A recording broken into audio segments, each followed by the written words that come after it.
బొత్స సత్యనారాయణ మాట్లాడుతున్నారు. ఇప్పుడు లైవ్ చూద్దాం.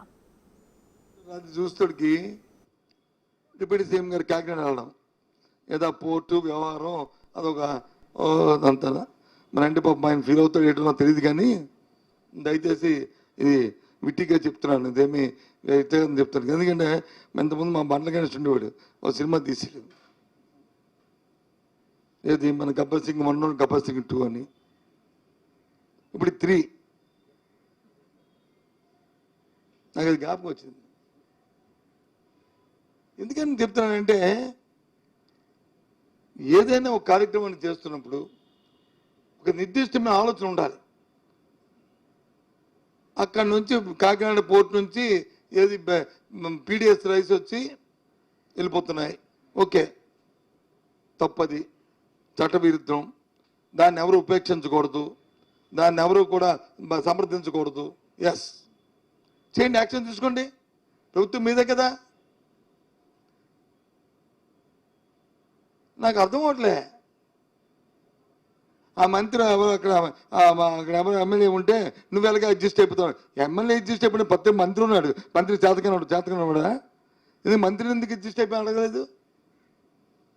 మంత్రి తెలియకుండా, మంత్రి కన్సర్న్ లేకుండా, మంత్రి తాలూకా ప్రమేయం లేకుండా ఆ కార్యక్రమం జరుగుతుందా? డిఎస్ఓలు, డిఎంలు అందరూ ఎవరు కంట్రోలు?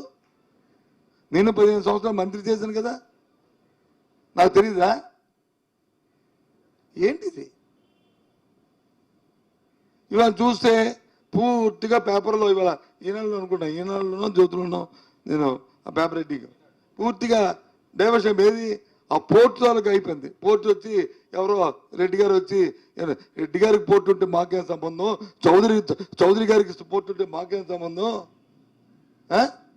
కమ్మలకుంటే మాకే సంబంధం, రెడ్డికుంటే మాకే సంబంధం. ఏమైనా చట్టవిధంగా ఏం చేస్తే వాళ్ళ మీద చర్యలు తీసుకోండి, ప్రభుత్వం మీదే కదా. దౌర్జన్యాలు, దుర్మార్గ పనులు అయితే చర్యలు తీసుకోండి. 5 సంవత్సరాలు మీకు చేద్దాం, 6 నెలలు అయింది, ఇంకో 6 నెలలు ఉంది కదా, చట్టాలు ఉన్నాయి కదా, రాజ్యాంగం ఉంది కదా.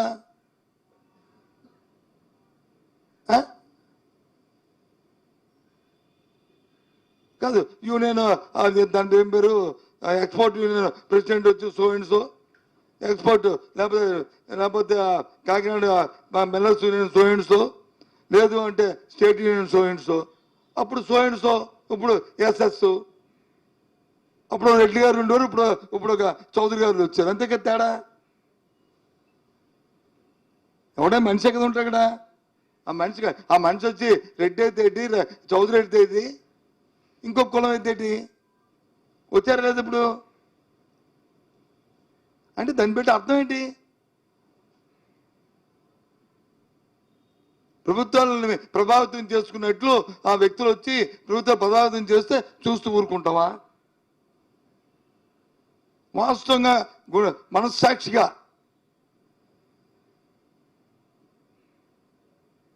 నా పత్రికా సమావేశం అయిన తర్వాత పెద్దలను ఆలోచించి చేసుకోమనండి.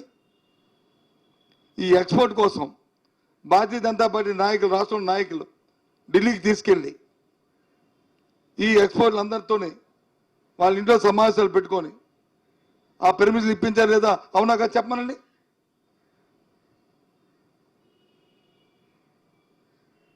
పెర్మిషన్ నేను తప్పన్నాం, ఎందుకంటే ఎక్స్పోర్ట్ ఇంపోర్ట్లు పోర్టులు చేస్తేనే అందులోనే మంది రైస్ బౌల్ ఆఫ్ ఇండియా, మంది రైస్ బౌల్, మంది పంట బయటికి వెళ్ళాలి, కరెక్టే. కానీ వెళ్ళాలంటే దొంగతనంగా దొంగ బియ్యాన్ని వెళ్ళిపోవాలా? కాదు కదా, దానికి ఎవరు సమర్థించం కదా. ఎవరి మీద చర్యలు తీసుకున్నారు? అవి లేకుండా ఇప్పుడు వచ్చి ఆ పోర్టు వచ్చి ఎంత తీసుకోండి, ఈ పోర్టు ఎంత, మనకెందుకు అంటాను. ఆ పోర్టులో తీసుకుంటే ఆయాలు పెట్టుకోమనండి. ఒకవేళ ఏమైనా చట్ట వ్యతిరేకంగా జరిగితే ఒకవేళ ప్రభుత్వ ఇంటర్వ్యూన్స్ అవసరం అనుకుంటే చేసుకుంటే ఎవడొద్దన్నాడు? మాకు రెడ్డి గారితో అయితే మాకేటి, చౌదరి గారితో అయితే మాకేటి? ఈ రాష్ట్రంలో మాకు కావాల్సిన న్యాయం కావాలి, మాకు కావాల్సిన పద్ధతిగా పరిపాలన జరగాలి, పద్ధతిగా వ్యవహారం జరగాలి. అంతేగాని దీనికి డైవర్షన్ ఎందుకు? మళ్ళీ దేనికోసం ఈ డైవర్షన్?